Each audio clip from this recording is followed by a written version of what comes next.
Good afternoon, ladies and gentlemen who have joined us on this Dr. Fundi channel via multiple social media channels, Facebook, YouTube, Twitter, and also Instagram.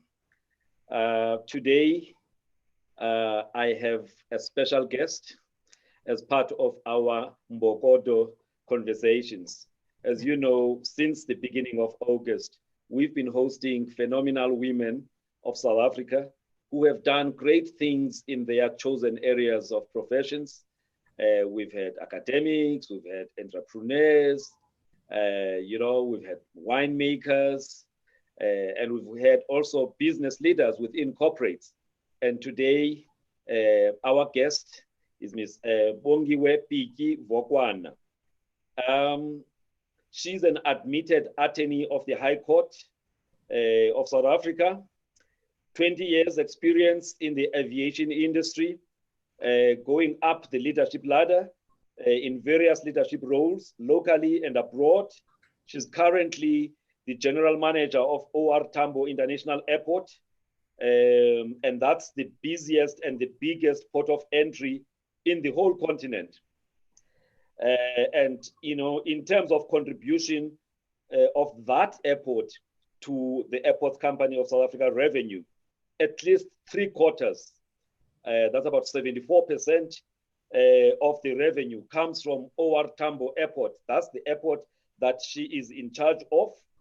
And in a study that was done, or report that was done by PwC, PricewaterhouseCoopers, it actually showed that that airport contributes about 5.6 billion, per annum to the South African economy.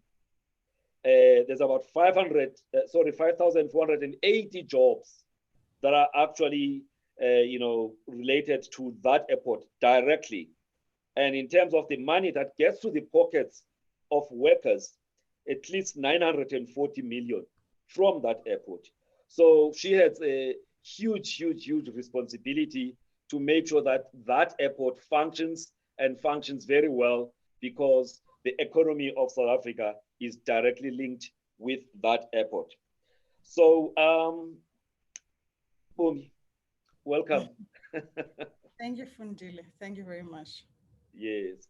You must relax, man.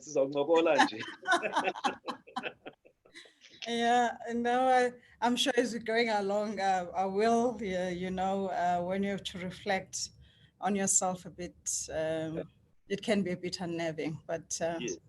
I am relaxed. Beautiful. All right, so let's just kickstart our discussion, Nje. Ubongi, who's Bongi? Where does she come from? What kind of family she came from? Was she firstborn, lastborn? Grew up in the township, grew up in the rural areas, just a little bit about where you come from. So, Fundile, I come from a rural area. That's where I was born. Kwilali yaKwaGubevu, but that particular village that I come from, together with others, that area is referred to as Ezeleni. It's a number of them, including Pilton, which possibly is well known due to the fact that the late Steve Tshwete came from there. But so now I was born into a big family. Yeah. My mom gave birth to, my mom, of course, married to my dad, gave birth to 9 children. One was a stillborn, and 8 kids that she brought up. But of the 8, one died at the age of 12 in the 1960s, and another also in the 60s died. He was 6 months old. Yeah. And then of the 6 kids that she brought up, 2 have since passed on, with me now having been born in the 70s, and that leaves me with there's 4 of us. So I have 2 elder brothers and a sister. Yeah. So I come from a family, I think like most people, that had staunch Christians leading it. Yes. Come from a family wherein a hard work ethic was a non-negotiable. Yes. And I think if I were to just reflect on what that means, my father, whilst he was an educator, he started out as a teacher, school principal, inspector of schools, DG, and then back in the day, he then grew into the political sphere in the then Sky homeland. But my dad, supported by my mom, had a love for farming. So, my elder siblings remember this the most, because by the time I was born, I think, there was affordability in terms of people that could assist us on the farm, but there were no holidays at home. After school, we had to tend to the fields. So that's the type of hard work ethic that I'm talking about.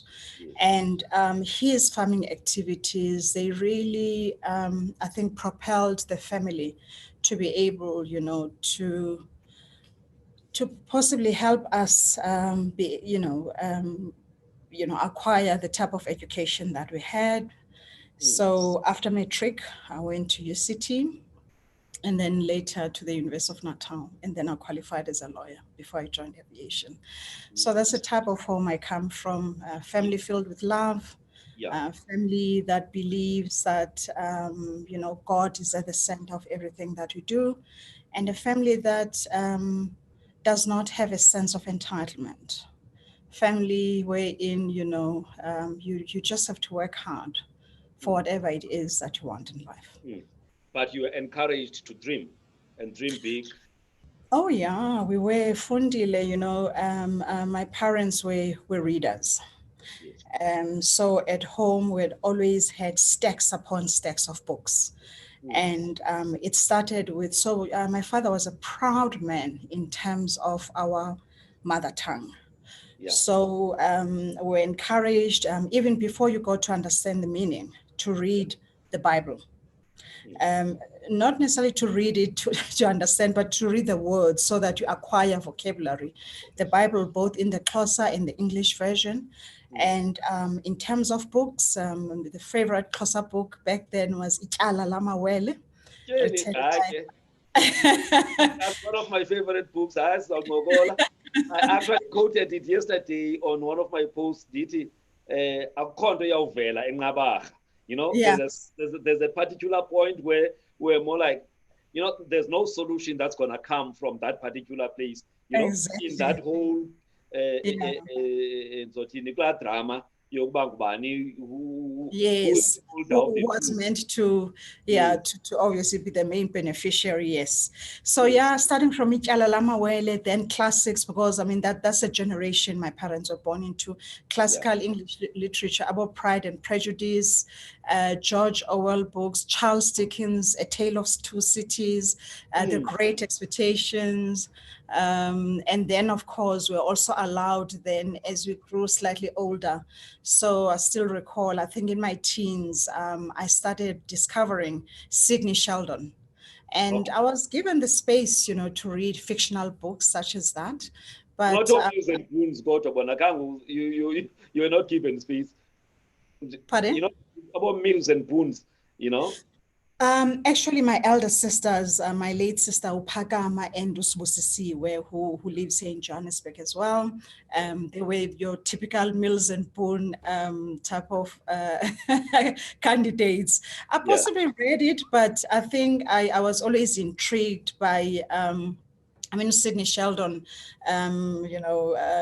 his plots, I think, used to just pique my interest. So that was at the time one of my favorite books.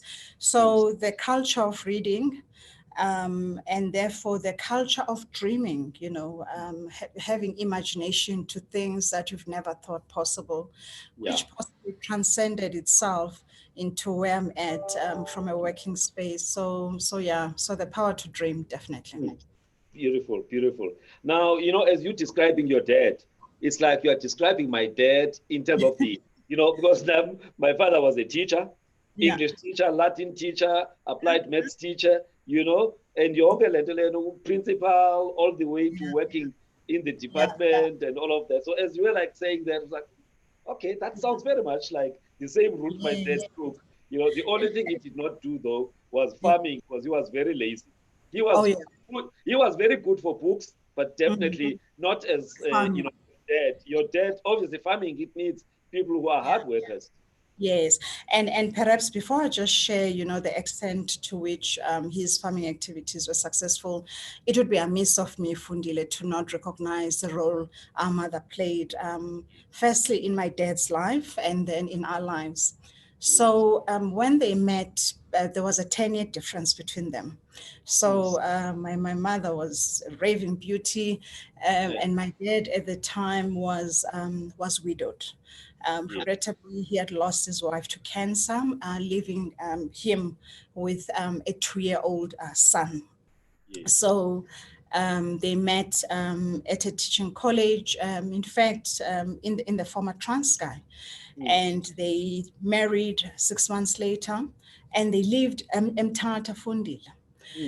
And given that it's Women's Month, the role our mother played, which, you know, we always recognize that possibly, you know, we might have turned out differently.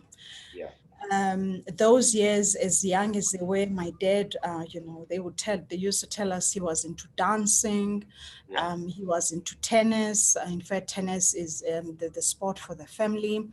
And therefore, my mother, I think, kind of had a sense that these two things are a bit of a distraction.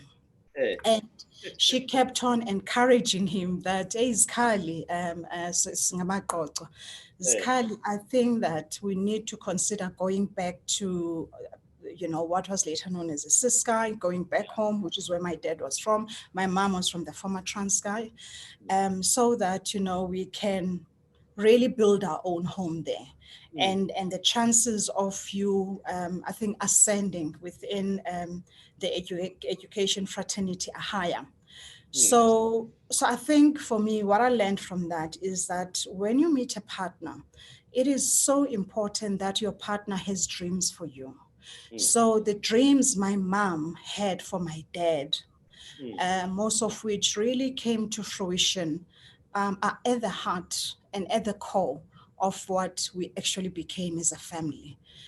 So I think it's important to recognize that. And indeed, whilst it's an old saying, really behind every man, there is just that prayerful woman who has, you know, hopes and dreams for a better life. I mean, Mthatha Fundile, back then, they were bebehlala kwi-back room in some house, you know, renting this back room. And my mom just felt that that was not the life for them. And indeed, better, you know, and good things happened to them after they relocated back. They crossed the Kai River. They crossed the Kai River. Then just on farming, to just show the hard work ethic. So our dad was into the following. So we're planting mealies, selling it, planting peas, pumpkin, and then in terms of livestock, you know, outside of what is the norm, which is your cattle, chickens, pigs, goats, we also are farming duck. You know, I mean, duck meat is now so popular. It is so, people that have it are regarded to be woke. But, you know, we were farming that, and we're also selling chicken eggs. We're selling milk. We're selling amasi. I still love Fundile, amasi, which is sour milk from a real cow, you know.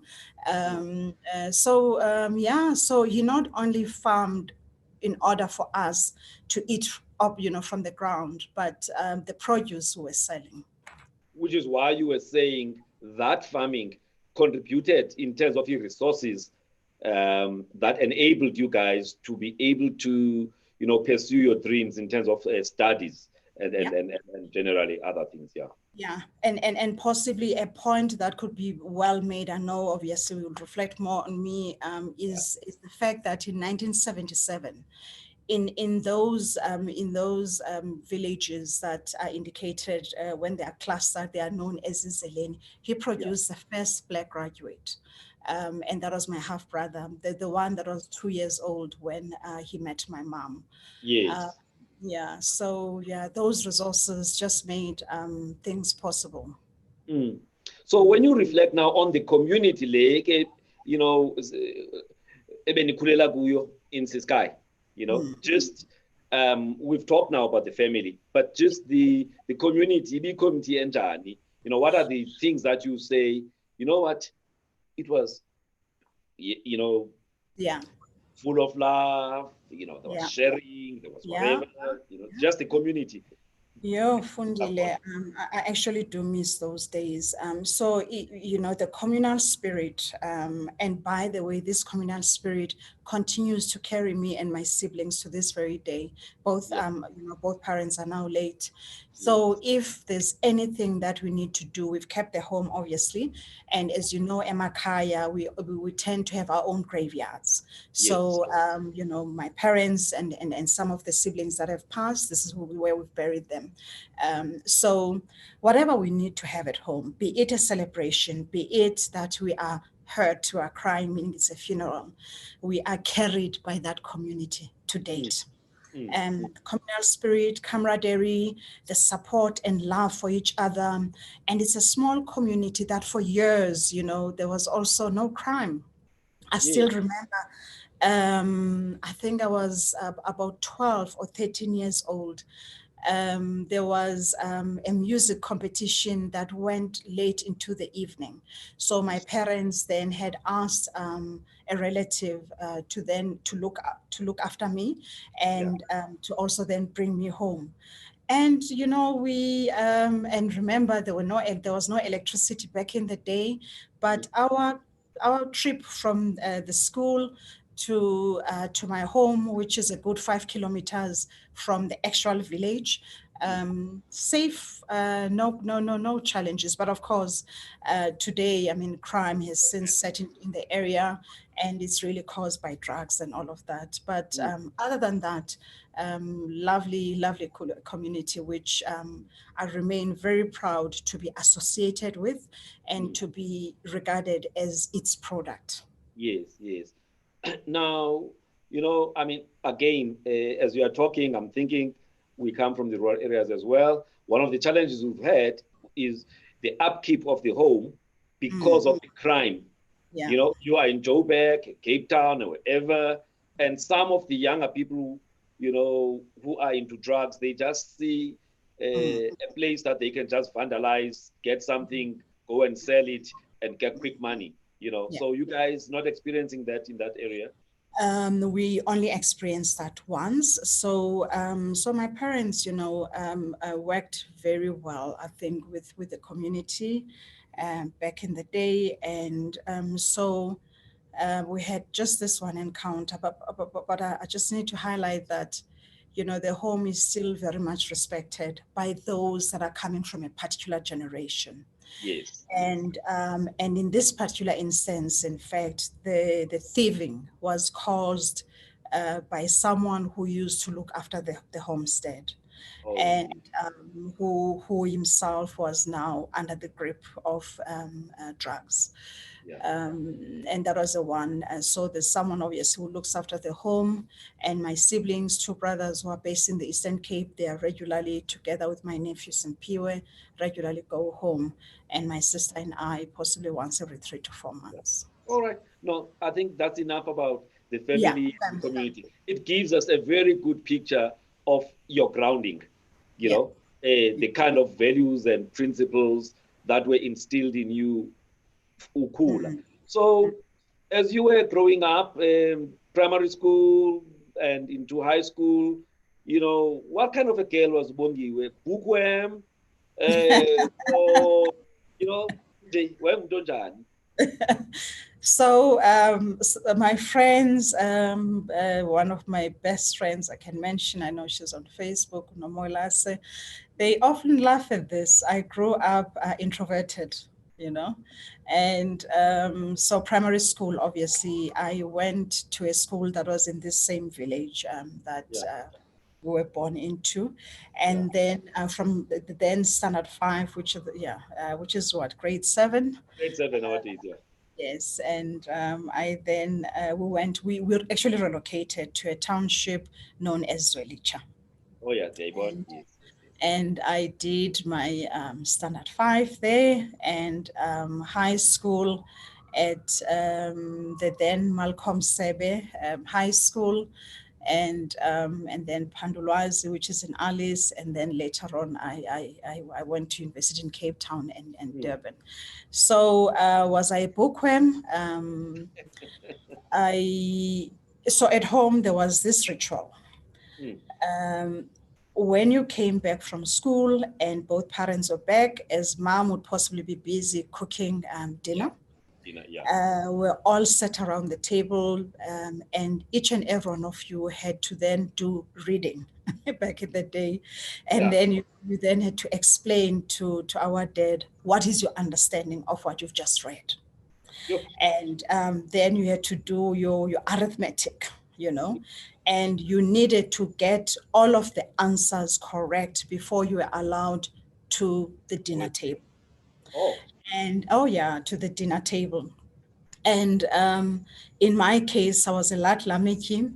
I still recall that initially it was not necessarily so much about understanding, but he would then come back from work and say that the newspaper then was a Daily Dispatch, where we came from. Read this Daily Dispatch or read this article for me. And then obviously, as I was growing older, what does this mean? What is your understanding of this? And then, as I indicated, also even the Bible. And that really, I think, assisted with vocabulary. But so myself, so I think that, that strictness of knowing that you had to do your homework, it was supervised, and over and above that, you were given additional lessons because they were both teachers. That was how I grew up. And then when I got to high school, there was kind of an independence insofar as the frequency within which I would be, doing my homework. I was not necessarily supervised, but if the results were not what was expected, then there was hell to be paid. And in fact, there would be grounding, and grounding back in the day was something as as basic as, you will then not read this sort of books. This is what you'll focus on so that you can improve the mark. And then that carried me through right to university, because I've never had to repeat a class. I've never had to repeat a year at varsity. And the board exam that's written by lawyers to be, I passed it the first time. Okay. So you were in high school. What did you want to be before grade 12 and you make your final choices about applying for this and that? But when you were doing like more grade, standard 8, which is grade 10 now, at that point, did you want to be a lawyer already, or you had something else in mind? No, in fact, you'll be pleasantly surprised to learn that I wanted to follow in your footsteps in terms of your career. And the pressure also, I think, was from Dad, because he kept on saying that, one of I think back in the day, I think black families, having that one child that's a doctor, that was a big thing. So he kept on saying that, this is pressure now. He was a bit disappointed in all of us, whilst we're doing well, but in terms of studies, but he's disappointed that he doesn't have a doctor as yet. So at some point I considered it, Fundile, but the challenge I ended up having is that in grade 11 and 12, I did not have the best teachers in terms of maths.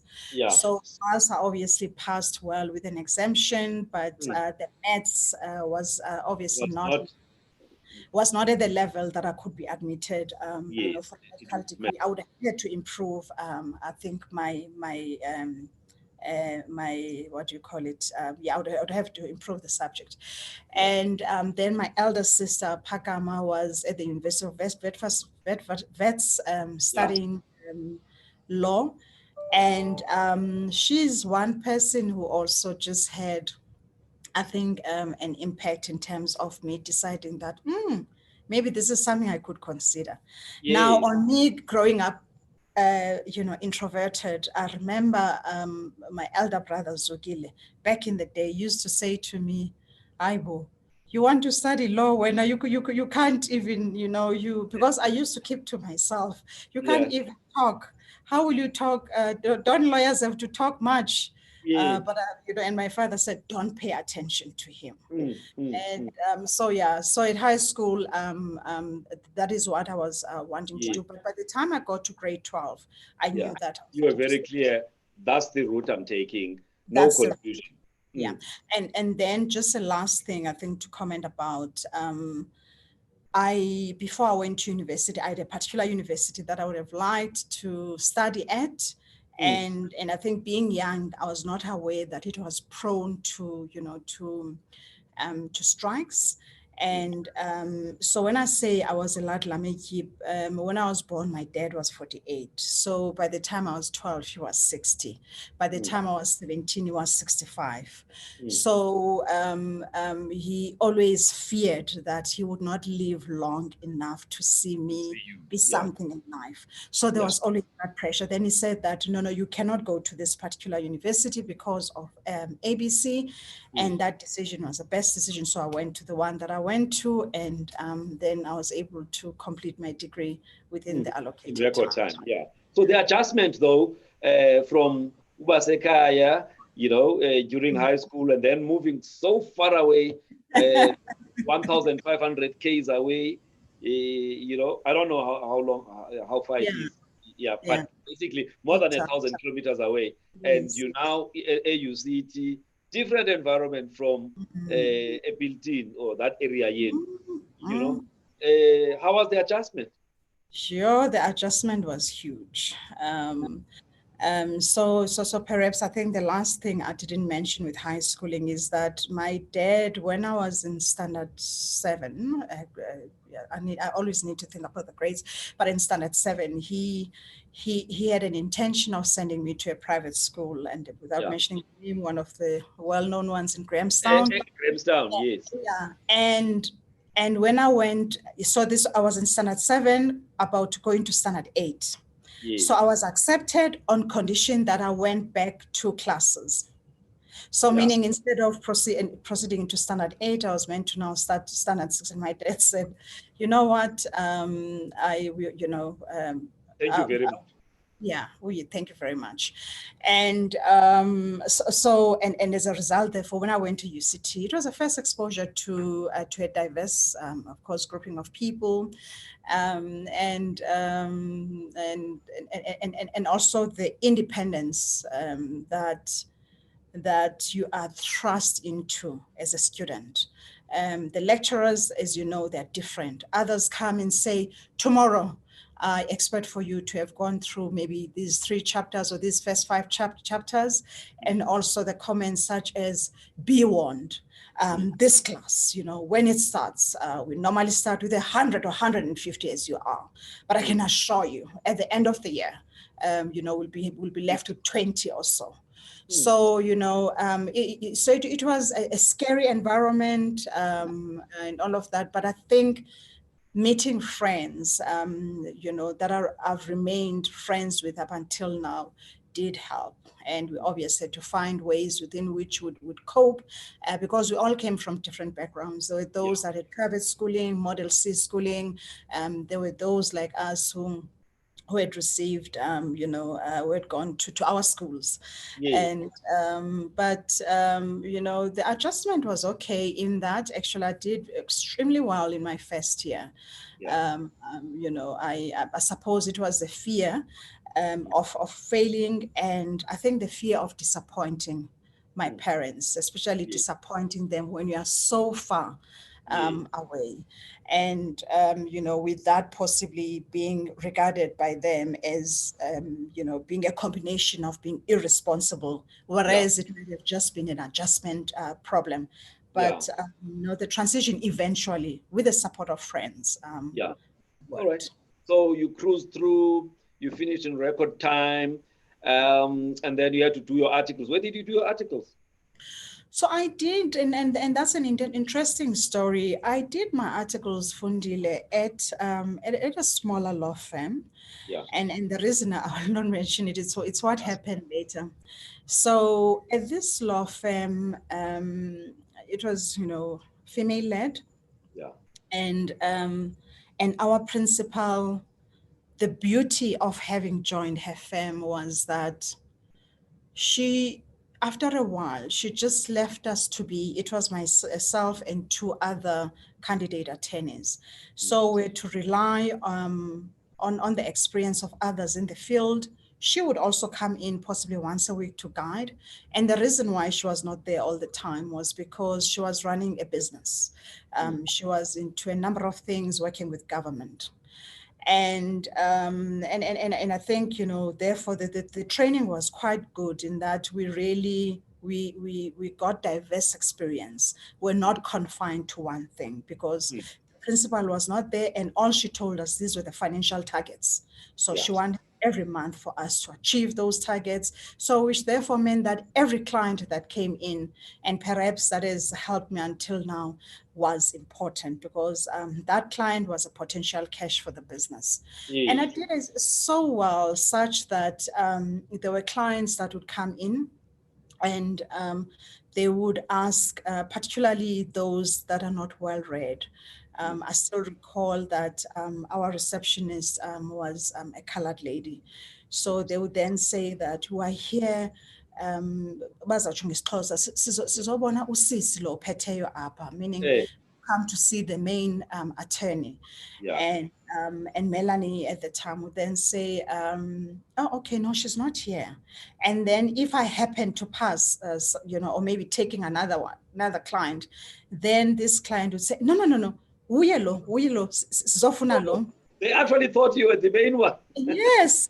And then when obviously, the person that owned the practice was there, and when this happened, I didn't realize that clearly, it was kind of creating a bit of a rift. But then towards the tail end of us writing board exams, we then knew, I think, at the dates potentially we're going to be admitted in the High Court. I was sent a letter by him, which then said that, Bongiwe, I'd like to thank you for your services, but I want you to know that we will not be keeping you. She didn't say will not be keeping you after you've been admitted. I was crushed, Fundile. I went back home and I explained this to my parents that I'd received this letter. They were very humble, and they didn't say much until they were clear of maybe they needed to find the right words at times. And then my dad just asked, what does this mean? What does this mean? And I said, I also don't know what it means. I think I'm being fine. You're going to be unemployed after you admitted. And they kept quiet, and obviously we prayed every evening. We prayed, and then a few days later, I was in court, in High Court Bishop, and I stumbled into Dumisani Tabata. Yes. And I narrated this story, and he said to me, looked at me, said, come see us on Friday. And when I got to Smith, Tabata, Barnes and Ross, I was told that the partners were out having lunch and that they said I must join them.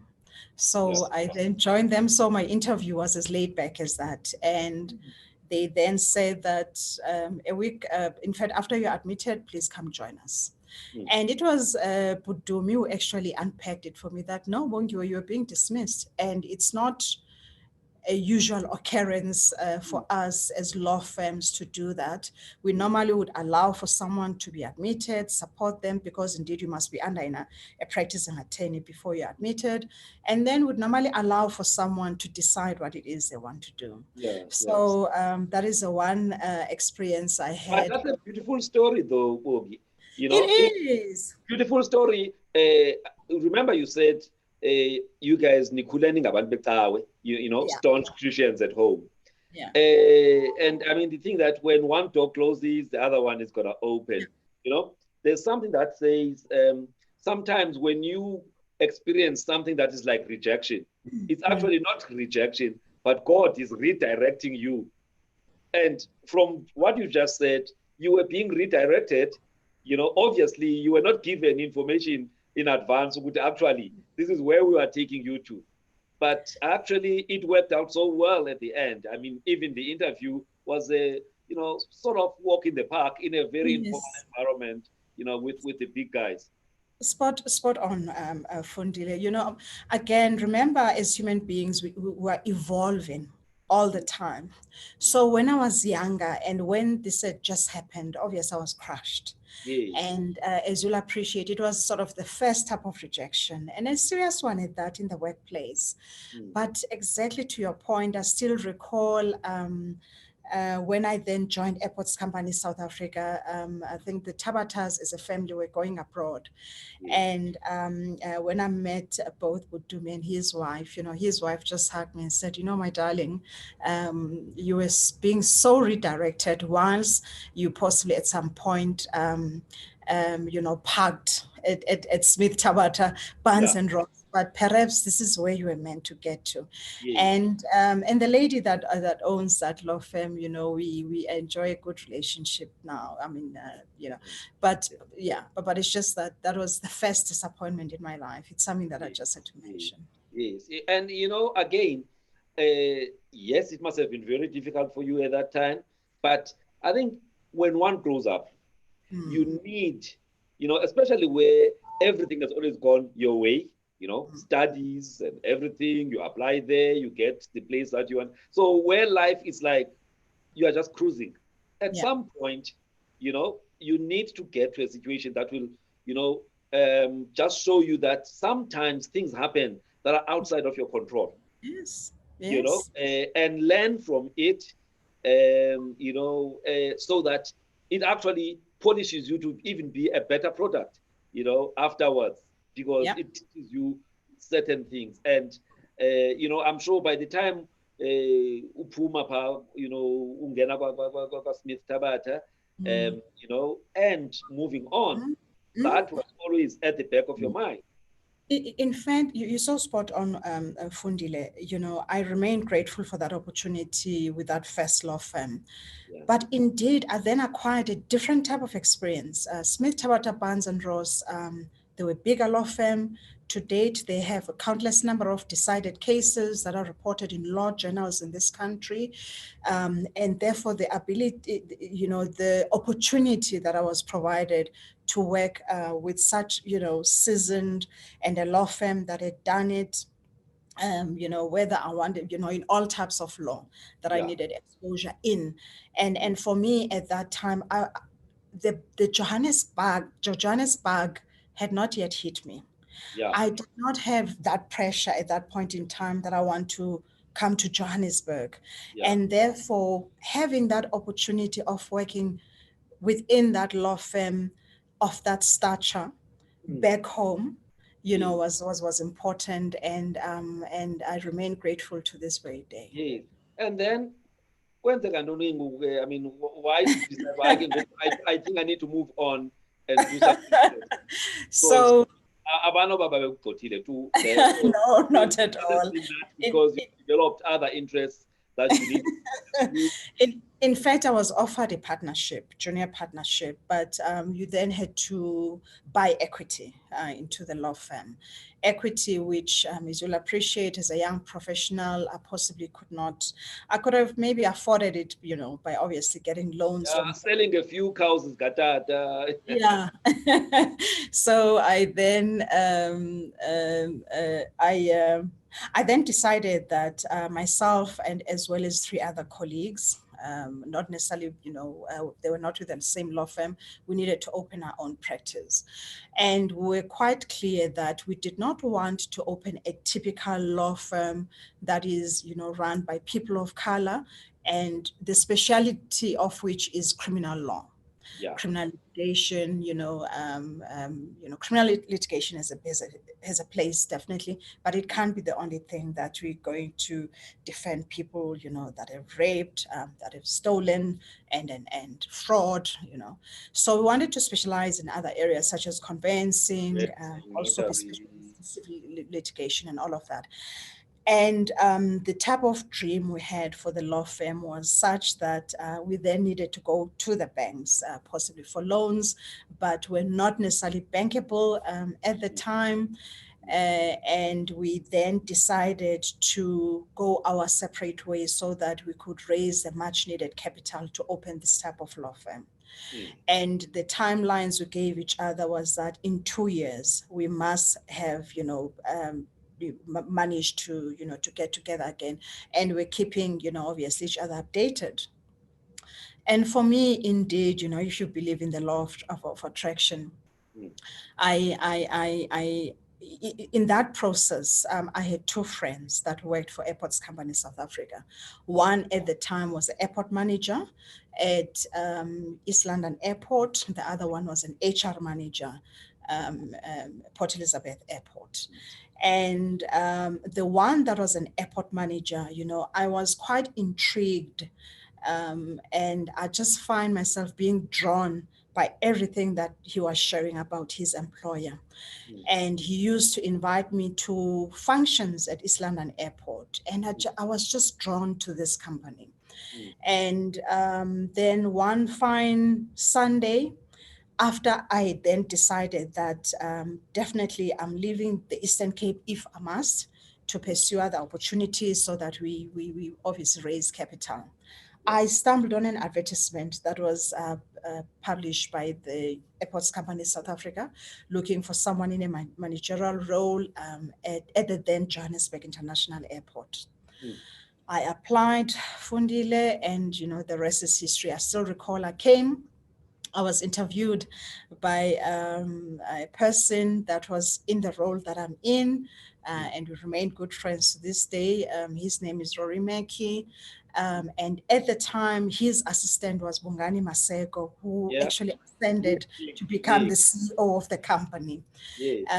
And then after a month, I received a letter that I of course, there were the necessary HR processes, such as the assessments that you go for. And I was successful. And I then joined Airports Company South Africa in 2000. And I've been here ever since. 20 years in the same company.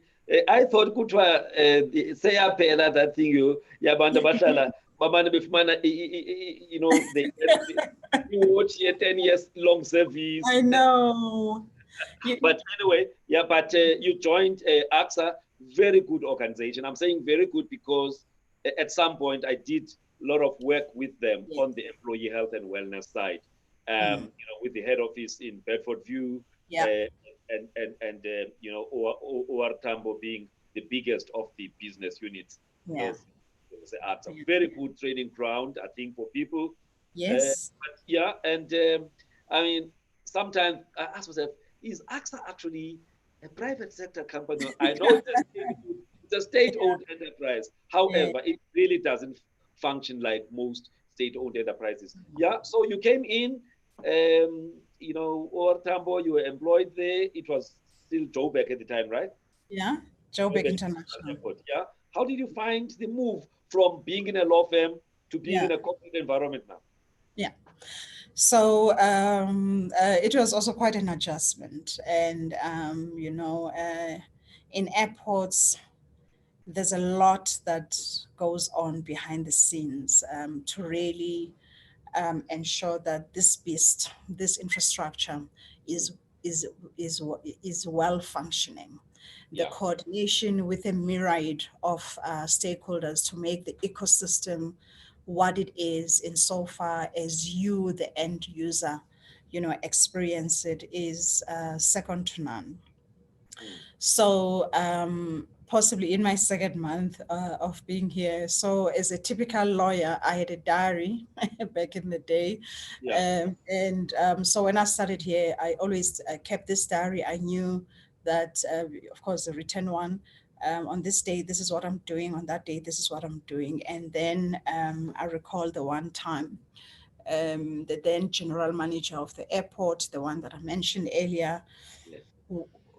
bolted into my office. Bongiwe, we have this and that problem in your space, and this is something that's going to require that we possibly approach Weber Wenzel to assist us with, and these people are threatening. This is a national key point, and we cannot allow this. So I listened to him. I took notes as he was talking to me. And then it was about to be lunchtime. Then I had my lunch, and then he came barging into my office hardly 15 minutes later. He said, I cannot believe that you're still sitting there. I said, no, I heard you. I'm going to obviously, we had law firms that we're working with. I'm going to call Mr. So-and-so at Weber Wenzel, but I will first need to understand what has happened here. But I'm now having lunch. Because this was not a matter that, I thought I would have to deal with today. He then said, when you are done with this matter, come into my office so that I share with you operations. I give you a crash course on operations 101. Yeah. So, and I had to learn pretty fast. Yeah. I had to learn pretty quickly that, we are in a regulated environment, and therefore every minute, every second is important because, once we're a national key point, but we're also regulated by the South African Civil Aviation Authority.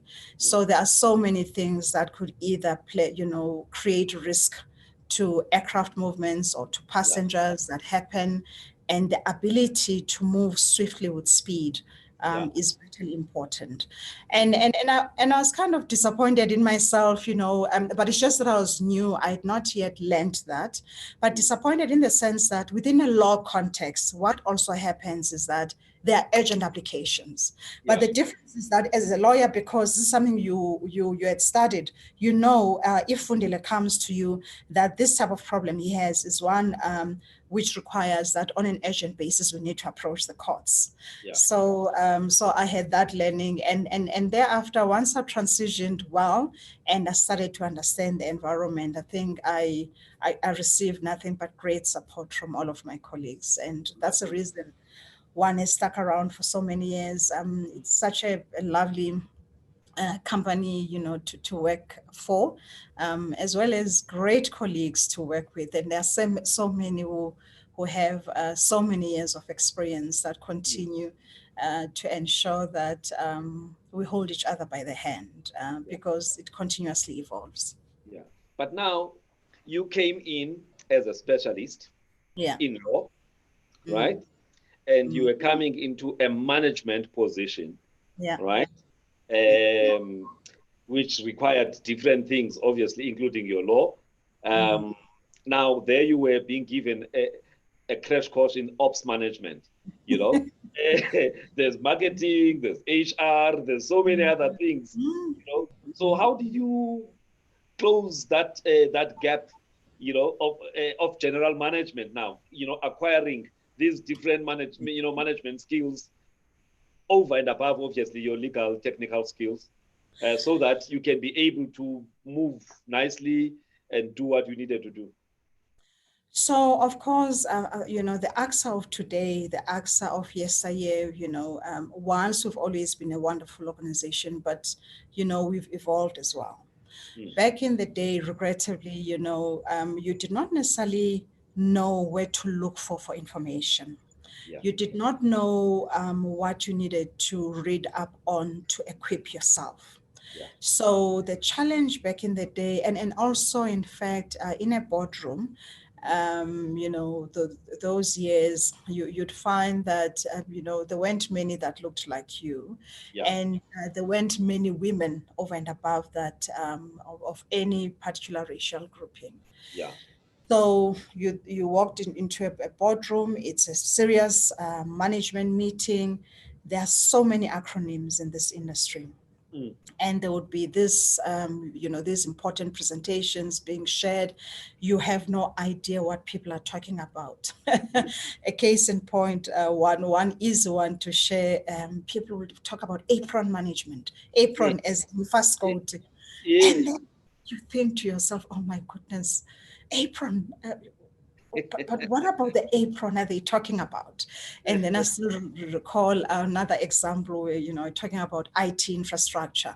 Yeah. And someone would say that, but passengers need to be able to get real information that is accurate on our feeds board. Feeds. And then even the way you're writing it in your own notes, it's VIDS, or you're not quite sure. And this is flight information display systems. Yeah. So indeed, it was tough that way. And those years, there were some who really kept the information under their, armpit, those that had joined long before us. But after a while, you then realize that, okay, there are these regulated, manuals that we need to submit to the Civil Aviation Authority on an annual basis. Then this is a start. Let me just read up on the makeup of the airport. What is the airport about? And then slowly but surely you get into the hang of things. Understanding of apron. Exactly, understanding the technical terms and how things fit in also, and then you ask an important question. So I suppose, acquiring managerial skills continues to be something that we are learning every day, because I don't think that, we can ever be perfect in it, because remember, this is about you leading others. Yes. So it was tough having to learn the different functions that report into you, be it HR, be it finance, be it engineers, be it people that look after our developments, which is infrastructure we're not building or refurbishing. It was tough. It was really a steep learning curve for the first 12 to 18 months. There's something, sorry, Bongi, sorry, man, sorry to interject this. Yeah. I think for people who don't understand just a little bit about u-AXA role yakhe. Yes. As a landlord in the airports, because I think I missed that part. Just to close the gap, what people understand was, for the rest of our discussion, we're going to be talking around AXA and the airports. Yeah. So Airports Company South Africa was formed in 1993, and it took over the responsibility of the 9 primary airports in South Africa from the then Department of Transport. So these 9 primary airports, obviously the 3 internationals and the regional ones, be they excluding Mthatha, East London, PE, George, Bloemfontein, Kimberley, Uppington. And so Airports Company South Africa ensures that reporting into an economic regulator, it provides the right infrastructure at the right time for the key main client, which is an airline. And this is important, Fundile, because before I joined AXA, I used to think that remember I'm from the Eastern Cape, whenever we went to East London Airport, we were going to SAA. I never knew that we're going to airports to an airport owned, managed and operated by AXA. SAA tenant. An airline is a tenant, So AXA is therefore vested with this responsibility to provide the right infrastructure at the right time for our airlines, as well as the supporting functions that make an airline, including obviously many refueling services, in-flight caterers, ground handlers that really support the movement of an aircraft in and out of an airport. Yes. And then we, obviously the infrastructure must also be suitable for use by passengers themselves. So this is what we do really. We're infrastructure providers. As AXA in the main, but also most importantly, I think the asset itself, which is an airport, is an important stimulator of the economy within the region that it serves. Yeah. As a result, in my role today, one of my responsibilities is to integrate this asset within this region, working very closely with the Premier's office, working closely with the Mayor of Ekurhuleni, and within the context of Gauteng, ensuring that through the Premier, the asset as well as our future plans are well understood and that there's harmony and synergy in terms of how they're going to further stimulate activities of the province in the future. And the obvious is an alignment that regionally needs to happen insofar as our own activities vis-a-vis, for instance, Lanseria, and so forth. So at the heart of it, we provide infrastructure to our stakeholders. How do you make money? So we have, in the main, two revenue streams. The first one we refer to as the aeronautical revenue stream, and that is a revenue stream that is looked over by an economic regulator. I think let me give our friends that have tuned in this example. If at ESCOM, we would wake up and read that NESA has not approved for ESCOM to increase, the tariff that it wants to levy for electricity to go up. And that's important because ESCOM is a monopoly. So us as well, we are a monopoly. And to curb our monopolistic position and to ensure that airlines remain sustainable and they are, viable entities, it's important that we have that regulator. So the revenue stream that you refer to as the aeronautical, we earn revenue from three areas of that. It's a passenger service charge. So if Fundi is taking a flight to East London, on top of his airline ticket, there is a certain amount that is payable to us because in as much as you are flying on airline B, but you are utilizing our infrastructure. And then the second one, and then that passenger service charge is in three ways.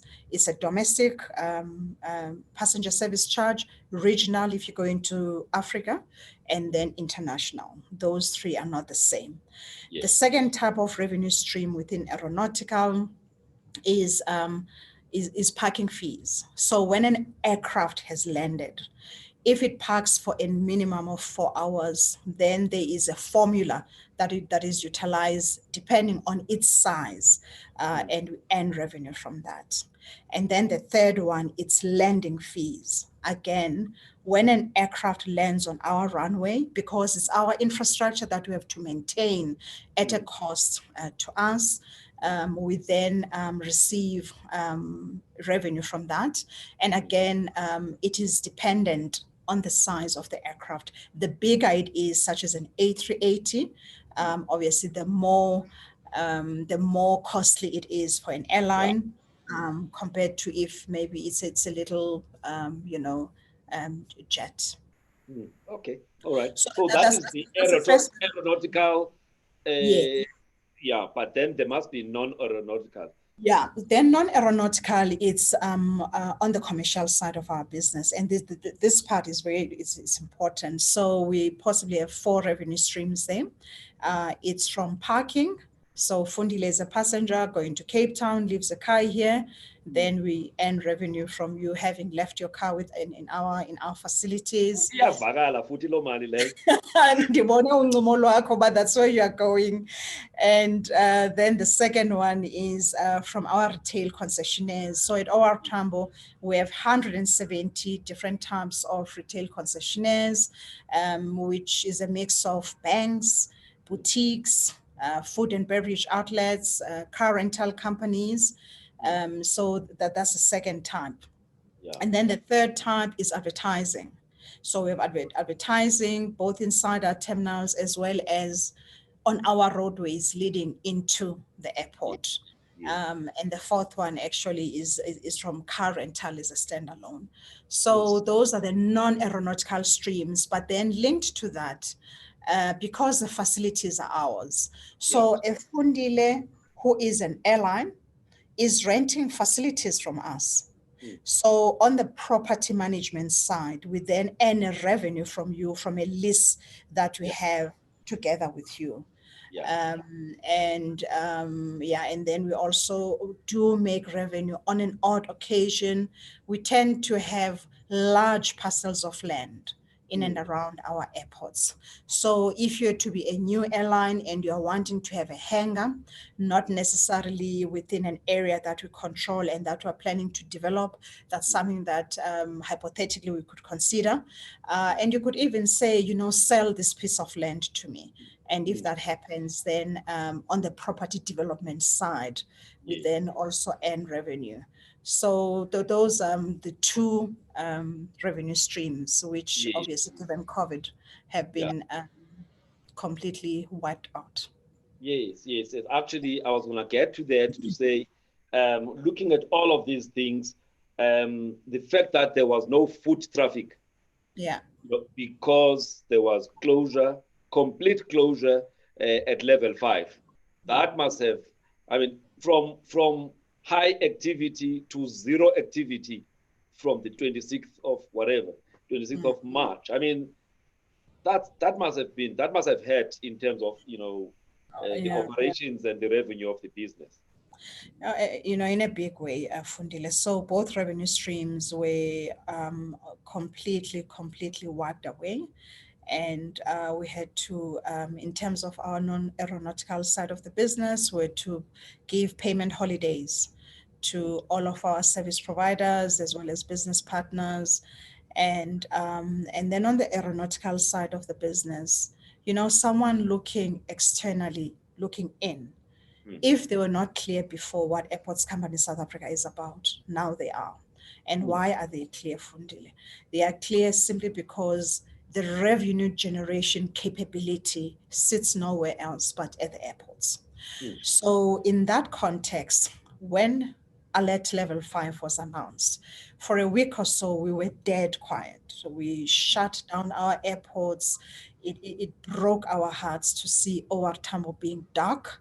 Then a week later, the regulations were passed that were allowing in the country the movement of essential goods. This is now on the cargo side of our business. So we have quite a large cargo terminal at OR Tambo, which is a good 2 kilometers away from the main passenger terminal. And we then started to trade, with incoming and outgoing of cargo flights that we're bringing in essential goods that best that that are required, and also taking these into other parts of the world. And it was so busy such that most of the airlines, they converted their passenger aircraft so that they could put in cargo inside this aircraft back into the country.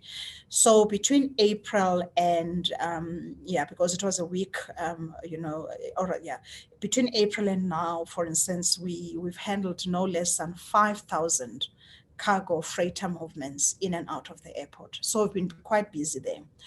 And another side of our business that is not necessarily reported about, because it's not happening in the glare of the public, has been the repatriation and the evacuation flows. So countries, we worked with embassies to ensure that all of the foreign nationals that needed to go back home, they receive a safe passage through our airport back to their birth countries. And we saw to 32,000 of foreign nationals that left this airport between April and now. And there was also a limited number of South Africans, particularly from June, who had to travel abroad for work purposes as well as studies. And we then saw a return of our own 18,000 or so that came through the airport. So joined up, it's 50,000 of these sort of passengers that we facilitated in this period, as well as 1,550 aircraft movements that were dedicated now specifically to repatriation and evacuation flights. And those, Fundile, are happening on a daily basis. So that is what has kept us kind of afloat. Of course, it can never be compared with what we used, what we're used to before, but it is business nonetheless. Yes. So, but over time, then there was relaxation to level 4 and then level 3, and they said, okay, business travel is allowed. I've gone through the airport at least 2 or 3 times now. I think I went to Cape. I can't remember where I was going to, but about two times I've gone through, and it's really painful to pass through there because this place is normally buzzy, a lot of energy. All of a sudden, you come there at level 2, they do the stuff they need to do, you fill in the forms, and you go in, but it's like dead. It's not nice. It hurts, but for the safety of passengers and ourselves, and maybe just reflecting firstly on the safety, let me start with the safety of employees. So in April, Fundile, working closely with the National Department of Health, I remained very concerned that, there was this narrative in the media that OR Tambo was the epicenter, was a COVID-19 epicenter. And I think an anecdotal story I'd like to share, one of the team members that reports directly to me was driving to the airport. She had the necessary, of course, permissions and permits. And she was stopped by traffic cops. And she was wearing a T-shirt written OR Tambo International Airport. And then they asked her, ma'am, don't tell us that you're going to OR Tambo. And she said, yes, I work there. Look at my T-shirt. And then this traffic officer, though they had stopped her, did not complete whatever he wanted to do. He said, oh, no, you have COVID-20 there. Go. It's not even 19, it's 20. Go. So given that concern, obviously we're mindful of the fact that at some point we're going to open up. So I just engaged together with my team, the National Department of of Health, and we then had a dedicated team that was here over a period of 3 weeks to conduct mass screening and testing of all of the employees within the ecosystem. So the ecosystem has a total of 38,000 employees, but the essential employees that were working with these cargo flights and repatriation flights were 8,000. So not everyone could come in those 3 weeks, but 6,000 came. And these tests were conducted late in April until early May. Of the 6,000 screened and tested, only one tested positive. And that person, obviously, after the self-isolation, fully recovered. And by the time we got to alert level 3, was, back at work. And the point with that story is that we're not the epicenter. Yes, COVID initially might have come through the airports, but we're certainly not the epicenter. Airports are very sterile, and the measures that we have in place, which are geared at rebuilding the passenger confidence, they are working. And we've not had challenges, Fundile. So I thought that's important to share. That it's very important. You can't first look at you can't be strict, Fundile, first with your passengers without you having taken care of your own. So as the employers, because it was not just, we coordinated this, I led it on behalf of the ecosystem. Those were the results that we had. And maybe just to conclude on it, so that was until May. And then when we started to see the rate of infection being high, particularly now in Gauteng, of the 38,000 employees, we only had 110 infections. all of whom have fully recovered, 100% recovery rate. We are possibly sitting now with only 6 active cases. Even those 6 active cases, they are not in hospital. Self-isolation is adequate, and therefore there is no risk at the airport. And to conclude on this, what are we doing? Why these results? We ensured that the minute the Department of Labor issued directives that each and every employer or service provider here is in a space to be, or rather they are enabled to conduct the screening themselves. So there's no employee who arrives here who's not temperature screened.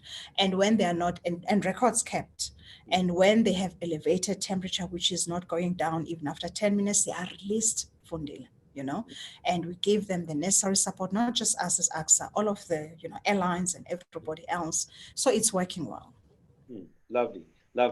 All right. So, but at least there's a light at the end of the tunnel, in the sense that things are being relaxed now. Even domestic travel has now been allowed. So, and all the airports initially it was just a few airports allowed, but now almost, I don't know if there's any other airport that is still not allowed to operate now. Yes, all of the airports have now been opened. So perhaps starting in June with level 3, we started to see a few people traveling for business travel coming through our airports. And obviously we encourage everyone to set aside 2 hours so that they could really go through all of the necessary checks. And that went well.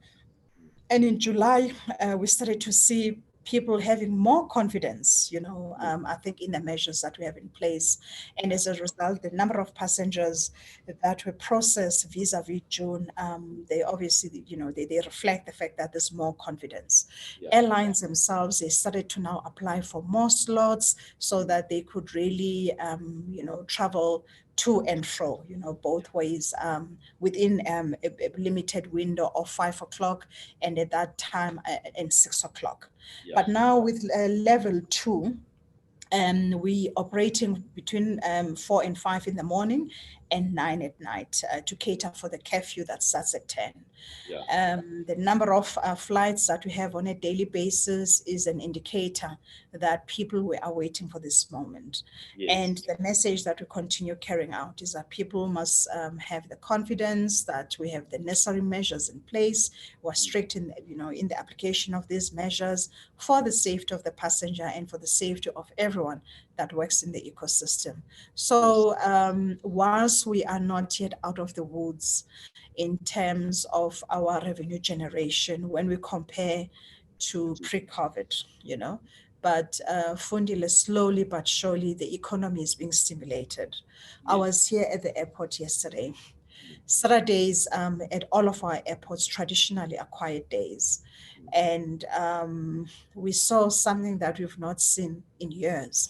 From 5 yesterday morning up until I was here until I think just after 11, it was just a hive of activity. And then again, the afternoon peak, and then it obviously quietened down. The afternoon peak from 2 until 6 o'clock was the same. So people are really utilizing this opportunity to travel. And as I understand, I think schools also closed. So there's that. Spring is also, coming from Tuesday. So we hope that the horizon is looking better than it has been in the past few months. All right. Now, just changing slightly, in the years that you've spent going up the various levels of leadership there, as a woman, a black one for that matter, what would you say have been the issues that are, as a result, I'll say, of patriarchy, that have, you've had to break a few things, so that and get to a. So I'm just, just in your career, what are the things that you think made you to have to work a little harder just because you're a woman and a black one for that matter? So I personally will share two incidents which I regard as being, I think, defining. Yeah. I must at the outset, though, indicate that aviation globally, and therefore South Africa is not different.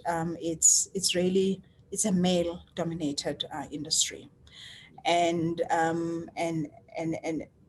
and if one were to just look at airlines, for instance, it's male and pale, you know. So in the first few years of joining Airports Company, once I received the greatest support from everyone, both black and white in terms of the men I worked with. But the one challenge that I immediately saw in my fourth year of having been in that first managerial role, I picked up that, as a woman, there's not the um, trust and confidence that you can do it. And as a result, there was a position that came up, and obviously it needed to be contested. And whilst, the butterflies, were giving me sleepless nights, but I raised my hand because Fundile, that's important. That's what I was taught also home. Always raise your hand, show up all the time, claim your seat at the table. So I then wanted to claim my seat at the table. I applied. And I think there were four of us, and then it ended up being a two-horse race. So, it was myself and a male person who obviously did not look like me. Yeah. And what crushed me, I didn't get the position. Yeah. What crushed me was the fact that the person only had metric. And the job advert at the time had indicated that tertiary qualifications are important. We were at the same level, and the narrative that was then punted was that his space gave him the ability to be more technical than me. So why I'm saying that was a defining, perhaps, moment and experience, I challenged it legally. And whilst after a while, perhaps 6-8 months into this legal, I challenged it, and this is a principle that I adopted. And I'm glad to share that. Obviously, I was reliant on my previous law firm, Smith, Tabata, Barnes and Ross. And I'm mentioning them because they also coached me, psychologically and otherwise through that process. They kept on saying, Bongi, don't make a mistake at work. Remain focused. Make it abundantly clear to AXA that all you are challenging is a principle. This is what their advert stated. And once granted, perhaps this person technically was more experienced than you, but you now have information that reveals that the person was ahead of you by 2 points. So, and so remain focused. And I remained focused right throughout that period. And the person themselves, because I knew that they did not place themselves in the position, we remained peers, colleagues, and later friends. And then after a while, obviously, this legal challenge was exhausting my resources. I then I had to not grow up, but I just took the decision. In fact, and I'll mention her as well. It was our previous CEO, Monhla, as well as Bongani at the time, Maseko, who just wanted to know, how far are you going to take this, And if you're saying it's principle-based, but how far are you just willing to take it? And then after a while, I just obviously took the decision that I needed to sit down at the time with the HR executive, and then for us to agree where to next for me, and that I wanted the company to recognize that I was ready to be recognized and seen when there are opportunities. And not long thereafter, a good friend of mine today, but a colleague. He heads up Cape Town International Airport. He had a vacancy for someone senior than what I was doing at Durban International Airport. Yeah. And before that advert went out, and he didn't need to do this, he did not call me directly, but a person heading up the HR space working with him said that your name came up, and it did not come up from me. It came up from, his name is Dion Klute, from Dion. Yeah, I know. So I'd like to encourage you to consider this. I know you based in Johannesburg, you may possibly be blinded to the opportunities that could be provided in terms of your upskilling by a smaller airport. And Fundile, it was a struggle. I was thinking, goodness, I'm at the biggest and the busiest, how do I now accept a position in Durban? And I think a learning there was that mobility is important. And that was the best decision that I could have ever taken, for myself. And, smaller airports, you work with less. And in working with less, Fundile, you end up being so exposed in various facets of the business that at a bigger airport you would not be. Yeah. And what Johannesburg, then Johannesburg International Airport had done in those 4 years of my first 4 years, I think it was about to turn me into a specialist. Yes. So going to Durban International and then being assigned the responsibility to lead the transition into King Shaka. I want us to get to that one. That's why. Yeah. The transition. Yeah. So I think the learnings, from that airport, and the, and my own growth as a professional, I believe that I would not be where I am had I not humbled myself and accepted a position, yes, very senior at Durban International, and not, looked down upon it. So that was the best career decision. Yes. You were assistant general manager there, eh? Yeah. But now, I'm seeing parallels. That first law firm, that you worked for, you guys did so much work. Yet smaller firm,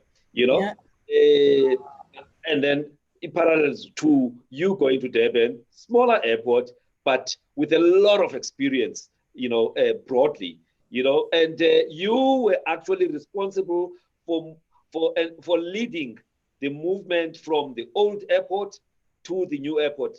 Just talk to us about that. How was that? I mean, I still can't believe how swiftly that whole thing was done, from Louis Botha down in the south of Durban to where it is now at King Shaka. Fundile, you spot on about those parallels. So clearly, what I failed, and later on, in life, I actually recognized that, and I did share with internal colleagues that what I focused on, which was, in fact, it was also an assistant GM position here. What I focused on at the time, little did I know that I was being redirected again to what was to be, I think, a defining moment also in aviation. So I arrived at Durban International Airport, worked with a great team. As I'm saying, Dion now heads up Cape Town. And then later I reported to Terence Silomani, who was my GM, who still looks after King Shaka, a great, great friend of mine as well. So when the South African, so I joined them in 2005. And then in 2006, the South African government, responding to a risk that had been communicated by the provincial government in KZN, that they were going to expropriate the land we owned in the north, because that land at that time was being rented out to Tonga Tulip, who are obviously into sugar production and sugar farming. And so the KZN provincial government was wanting to expropriate that land because they believed that an airport needed to be built there. They were even willing to build that airport whilst we were operating one, on the southern side of Durban. But then the South African government, and at the time our Minister for Transport was Minister Jeff Radebe, took the decision that Airports Company South Africa, you are going to build, manage, and operate the new airport. And when that decision was taken in 2006, I think it was, we then had to obviously start the necessary processes to be involved in the environmental impact assessment. And before we get to that, as it related to that site, at that point in time, even ourselves as AXA, before government took the decision, we were defending the fact that we needed to stay a bit longer at Durban International.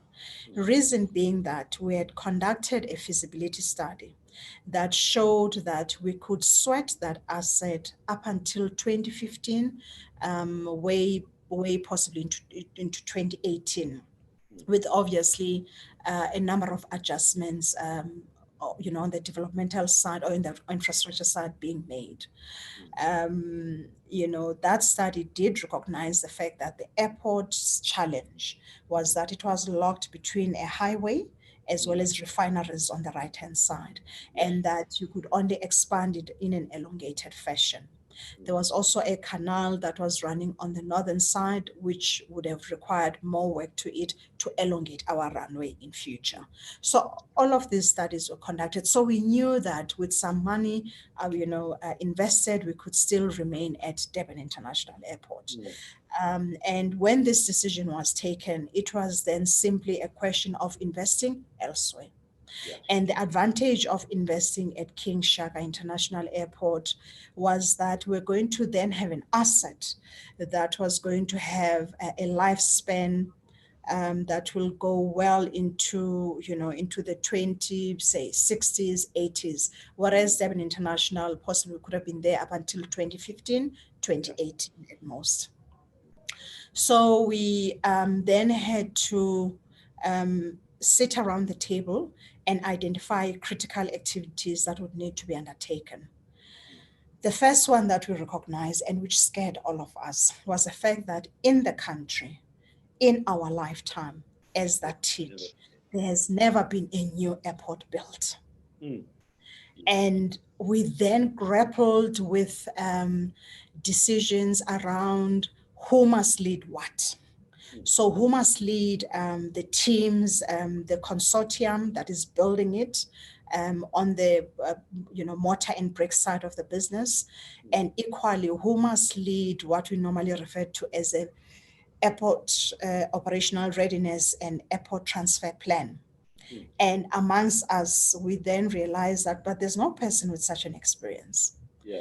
And by this point, our GM Dion then had taken over Cape Town. I still recall a discussion I had with my GM at the time, Terence Delomani. One fine day he called me in and he said that, Bongiwe, you must lead this. You must lead the operational readiness and airport transfer side. And I know that you are going to be scared given the fact that you've never done this, and that failure will be bigger than you. It will be failure for the country. But we're going to give you the necessary support. And you must remember that in leadership, always apply logic. So if it doesn't make sense to you, it probably is not making sense. So apply logic. And then Fundi, just before I said to him, can I think about it? And whilst I was thinking about it, we then had a meeting on site because some partial enablement works on the construction side had started. And I was in this meeting wherein there was this engineering firm, I will not mention its name, and the senior partner, an elderly, white male, said the following: whoever is going to lead the airport operational readiness and airport transfer plan would need to be a seasoned engineer.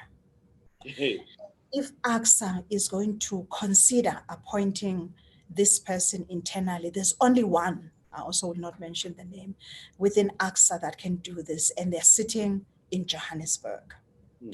And then he went on to make remarks about also on the infrastructure developmental side. If AXA had to consider internally, who, he thought it could be. I was crushed, because I just been approached. Of course, he didn't know. Yeah. And I thought to myself, oh my goodness, I'm going to fail miserably at this. I think I must just thank Terence.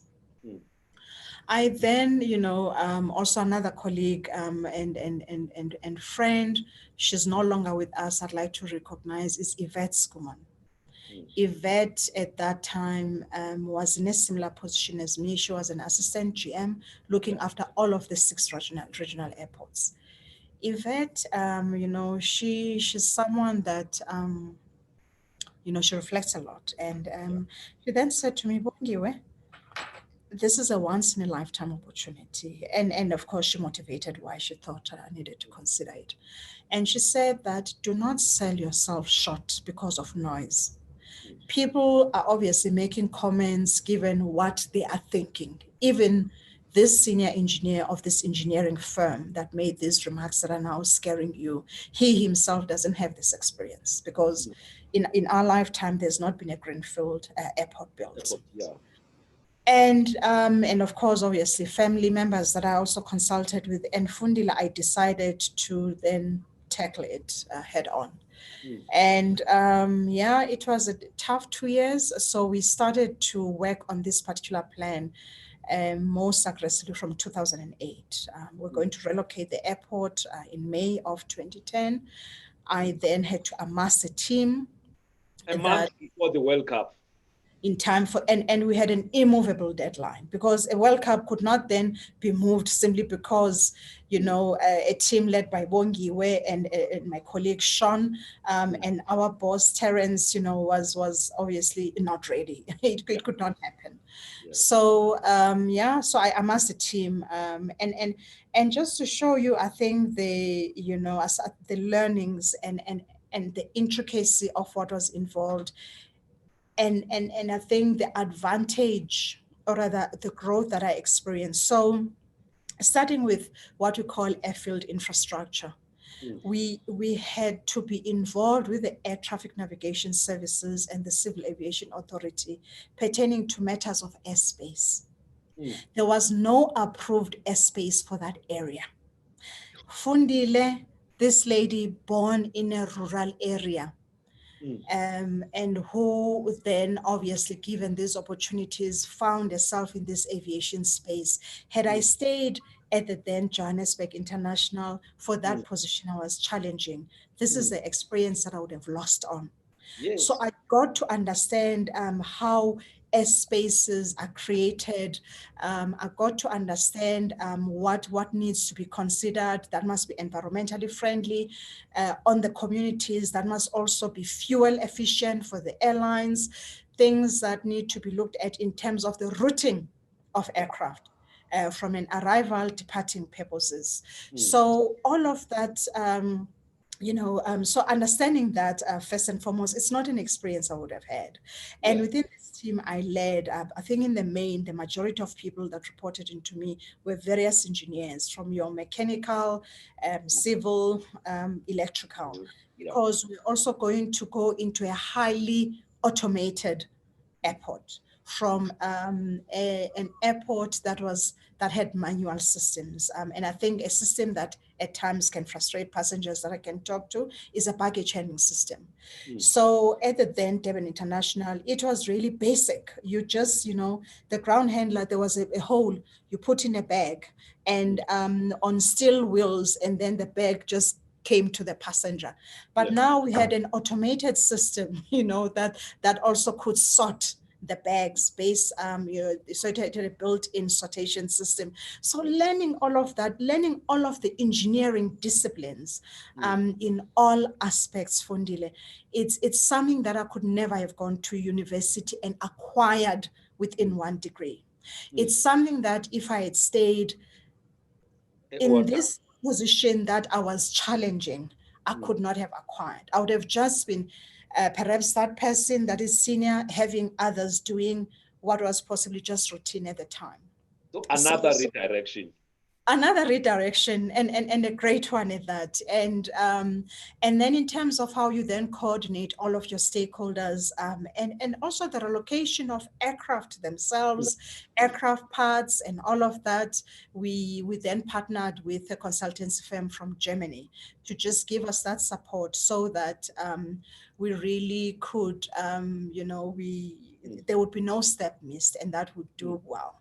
And that airport relocation, in the history of airport relocations, is one of the most seamless, and it's one that was done within a limited window of time. We only had 8 hours after 10 at night, as well as the following morning.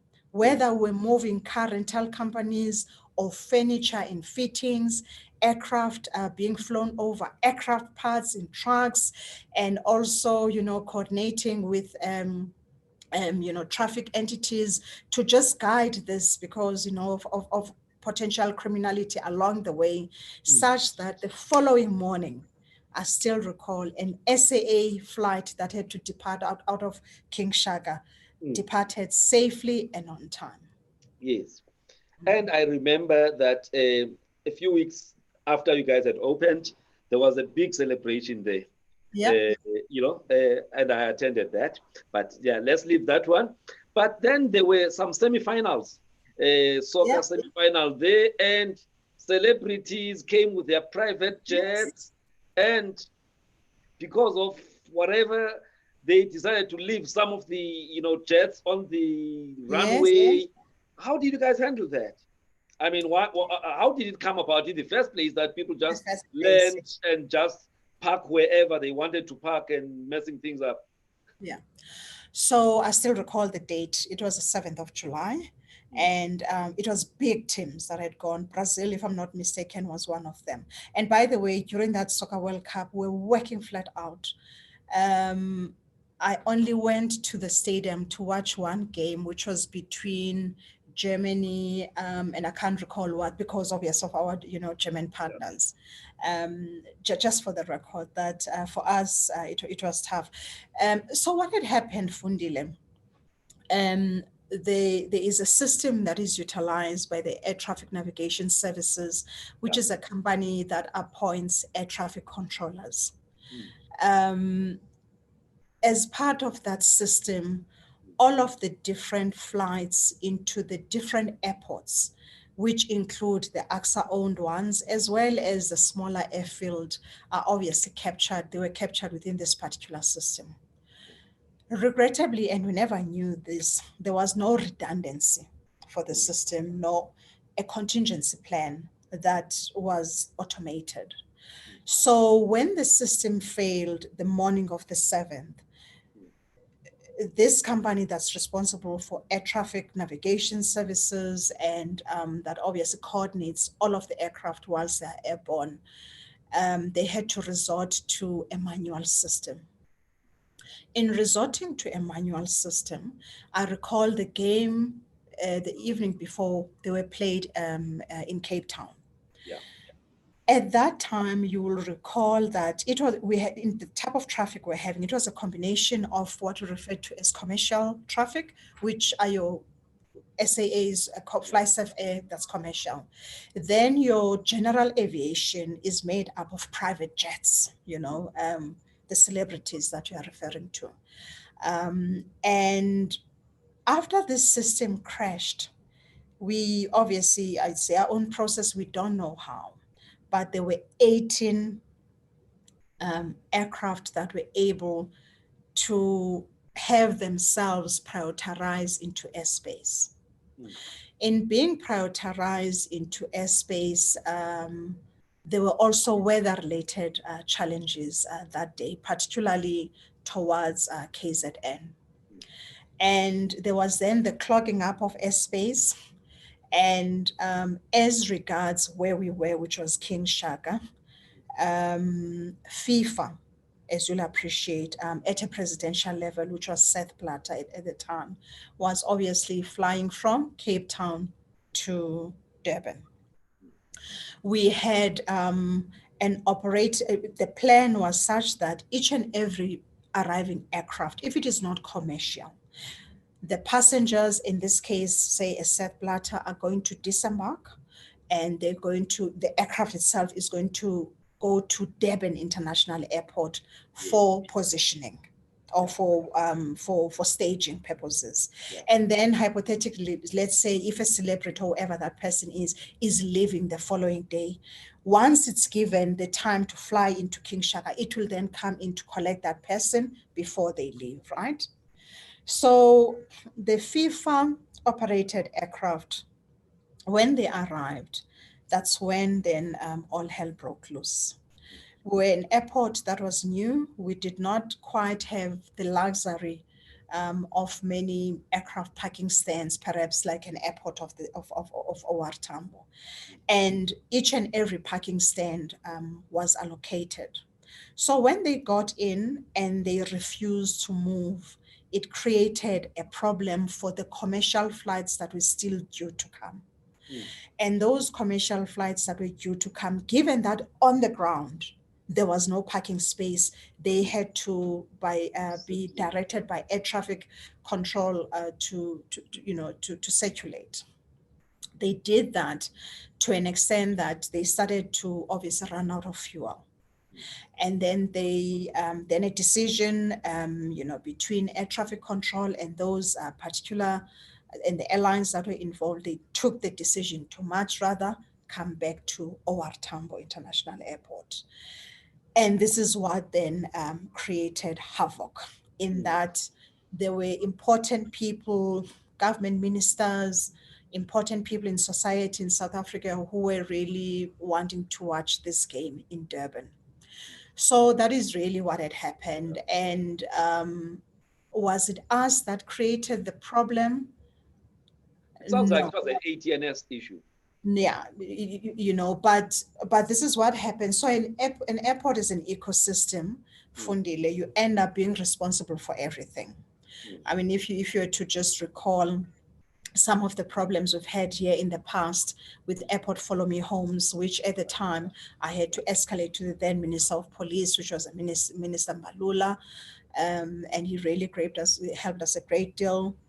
The Airport Follow Me Homes, once I recognized that as an airport, we had to demonstrate that we cared about what happened to someone that left our premises and then they were robbed before they got to Sandton. But I'm not responsible for policing in this country.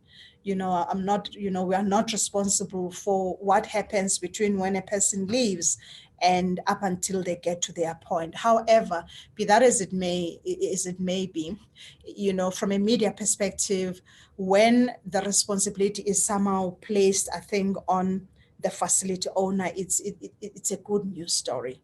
So that's what happened at King Shaka, Fundile, and we obviously learned a lot from it. We learned lessons there. And so we're richer for it. There is a plan B now, in terms of that had failed. Yes. So from an ATNS point of view, of course, they now have contingencies in place. Something like that would never happen. But also, and for us at that time, Fundi, I also need to highlight, we could have towed those aircraft into areas that were not, graded aircraft parking areas. But because it was a new airport and the quality of the ground where they were going to be towed into, we were worried that we were going to cause damage. And so it was really then a situation wherein we just had to sit with this problem whilst commercial flights that have a right, by the way, which supersedes everybody else to arrive at an airport, because they are paying all of those three types of aeronautical revenue streams I told you about. But this is what happened. But as you recall, our then CEO, Monhla, supported by the board, a decision was taken that we must then compensate those. It was actually four, I'll mention the names, but it was 4 airlines that had been disadvantaged, who could not land at King Shaka. So the passengers were obviously duly compensated for that. Yeah. Now, from that once in a lifetime type of experience that you got, you then soon in 2012, if I'm not mistaken, you now had to go to Brazil to actually help Brazil to get ready in Sao Paulo. You can just talk us briefly about that so that we're going to wrap up. Time now is just about, we've got about 13 minutes to go. So just a little bit about your sojourn to Brazil, what you had to do and do there because remember, they had the World Cup 4 years after us, which is 2014. And you then had to go there around 2011, 2012, somewhere there. Yeah, so Fundile, because of this experience at King Shaka, when we, to the point you made earlier that AXA really, is not run as a typical SOC, we continuously stretch ourselves to look for diversified revenue streams, even if those must come from other parts of the world. So at that point in time, we identified Brazil as the next country wherein there were going to be airport management, or rather airports to acquire, as an opportunity. And when we then won through a tender process, the bid to then manage their biggest airport, which is Guarulhos. At that time, it was processing 36 million passengers per annum. I was then appointed to be part of a team that was going to, and my responsibility was similar to the one at King Shaka. I had to lead a team that was going to ensure that the new terminal, so that it was not a new airport, we're going to build a new terminal that was thrice the size of King Shaka International Airport, was going to be opened, systems commissioned, the necessary regulatory approvals done timeously before the 2014 World Cup, that all of that was going to be a success.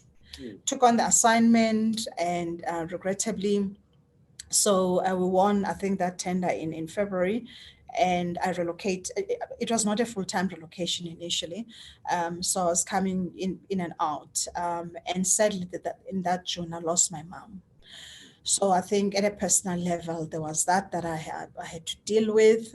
But be that as it may, I knew that I could not give up, on the basis of what I was then going through. Got into Brazil. I started living there on a full-time basis from June of 2012. The first challenge was the language barrier. The second barrier for Brazilians are not open to foreign input. So to them, and when we ended up joining, obviously, communities of expatriates. All the experts that were our friends, whether they were in mining or in manufacturing, they were experiencing the same thing. Thirdly, it's a highly patriarchal community. And the fourth thing that's not spoken about the most, it is highly racist. The pictures that we see, of a diverse, cosmopolitan, beautiful people, when you live with them, it's a different experience. But I was warned about the last two, certainly, before I took on the assignment. And I think we were about 5 that went to live in Brazil. So when we got there, the reporting structures were reported into someone that's at the level of what they were called a presidente. The first stumbling block was he said we're too young, and he wasn't sure of the experience that we had and that we're going to bring. And indeed, when you walked along the passages, you saw gray-haired men. So when you are 60 and above, you really have made it, and you are really regarded as someone that can provide value. So it was not only racism, there was also ageism. And then patriarchy. So in my case, a question that I kept on being asked, but you're not an engineer. What are you going to teach us? What are we going to learn from you? What do you understand? This is hardcore engineering stuff. We'll be building a new airport. We'll be refurbishing our current terminals in time for Soccer World Cup. What can we learn from you?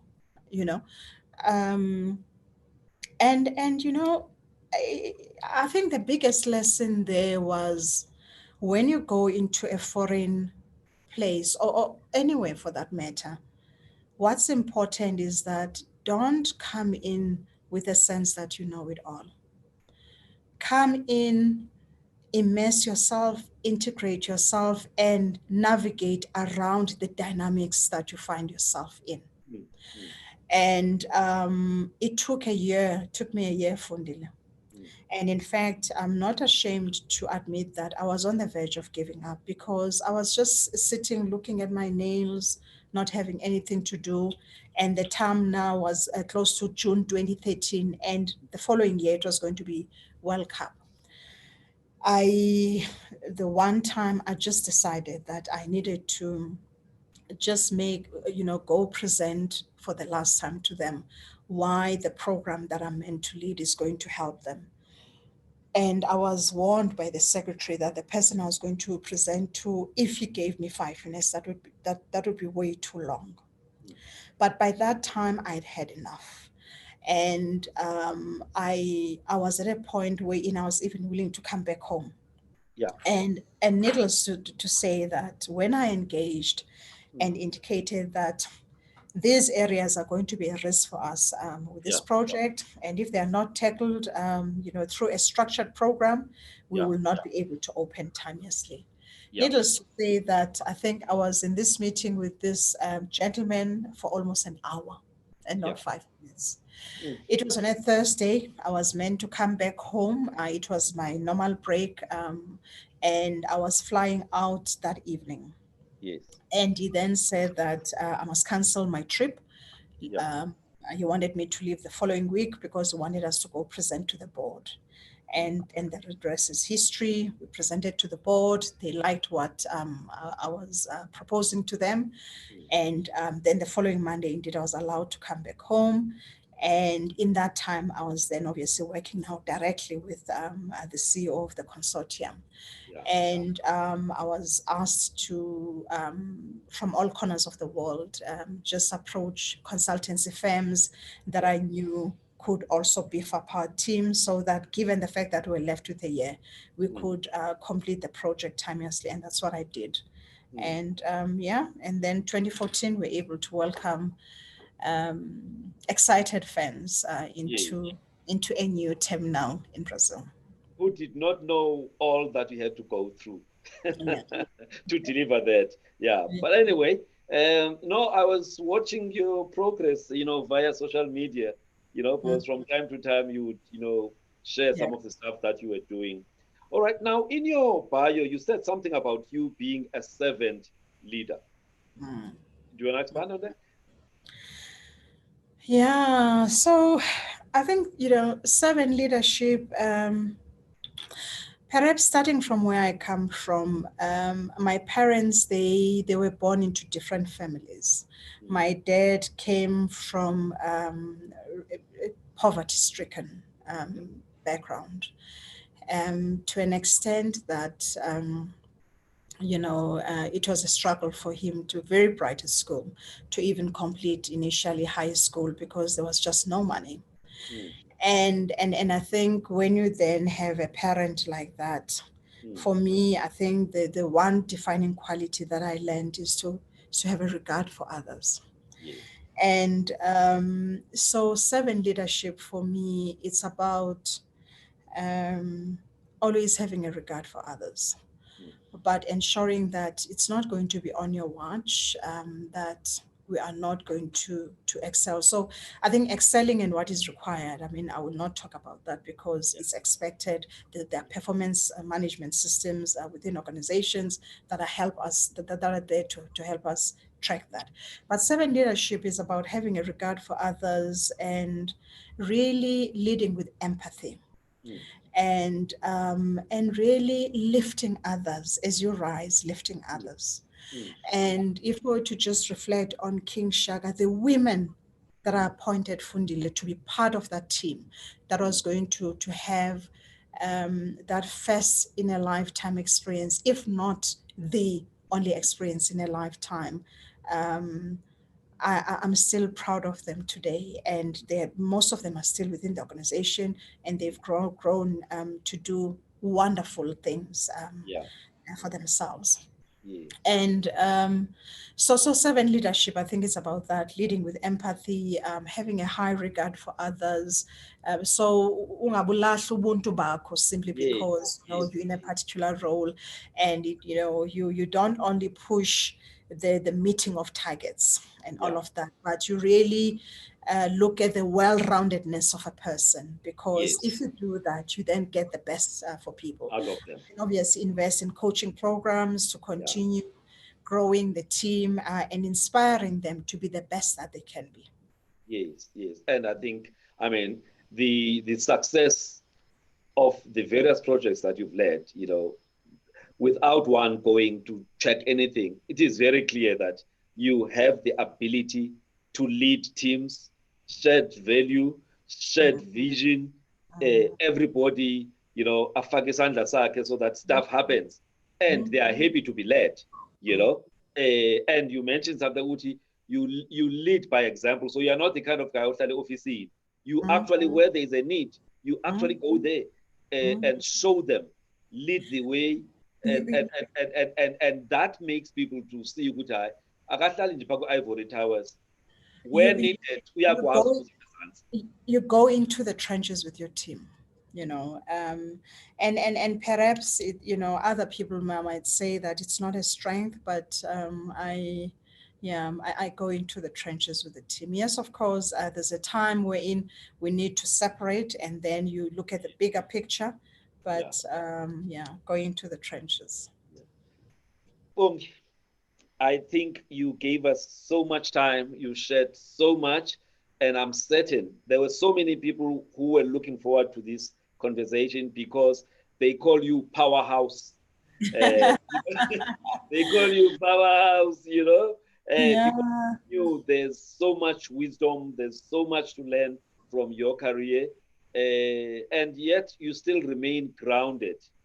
Sometimes achievements they go to our heads, and we almost expect that people must,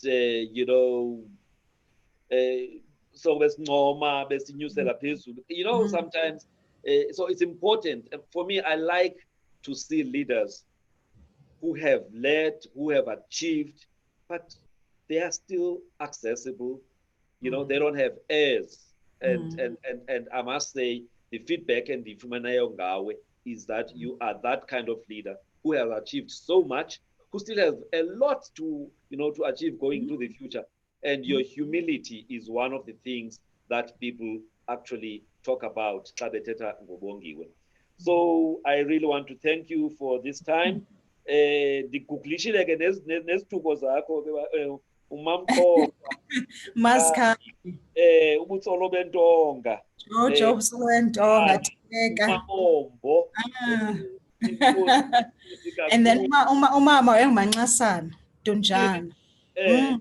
uyayibona ukuthi le hayi man enkosi kakhulu man, thank you very much. I really enjoyed chatting with you, but more importantly, the lessons that you have shared along the journey yakho, all the way from Sky, all the way, the law firms or kuzo, and your journey within the aviation industry. So when you say you are an aviation expert of 20 years, you are actually an expert, nyan nyan. So thank you very much. But all the best, for the future, because you are not done. There's still so much that you need to do. But for now, just take, a moment and just feel, Uguba, I've contributed to this country, and I've contributed in a big way, not only in terms of the infrastructure, but also adding value to the lives of others. And that's what we are here about on this Mother Earth. It's whatever skills and talents you have are not necessarily for you. They are given to you so that you can be a blessing to others. And you have already demonstrated that. So I want to thank you. Thank you so much. Like I've said, all the best for the future. Thank you so much, Fundi. I think on my side, in closing, one of the quotes that I love the most, because it might look easy, but leadership is not easy. The challenges from different corners. But I like a Theodore Roosevelt quote that talks about the men. Of course, at the time, those years, it was men, the men in the arena, something along the lines that it's not the critic that counts, but it really is just the men. So in this case, it's a woman in the arena. Yeah. So for me, I choose to be in the arena. I choose to raise my hand. I choose to claim my seat at the table. Of course, within aviation, that's a space that I've fallen in love with. And so I think a message I would leave to the young ones, never focus on the critic. They do not matter. The person that matters is the one that's in the arena. Thank you. Thank you very much. With those pearls of wisdom, thank you, Siswa. Thank you. All right. Sure. Bye.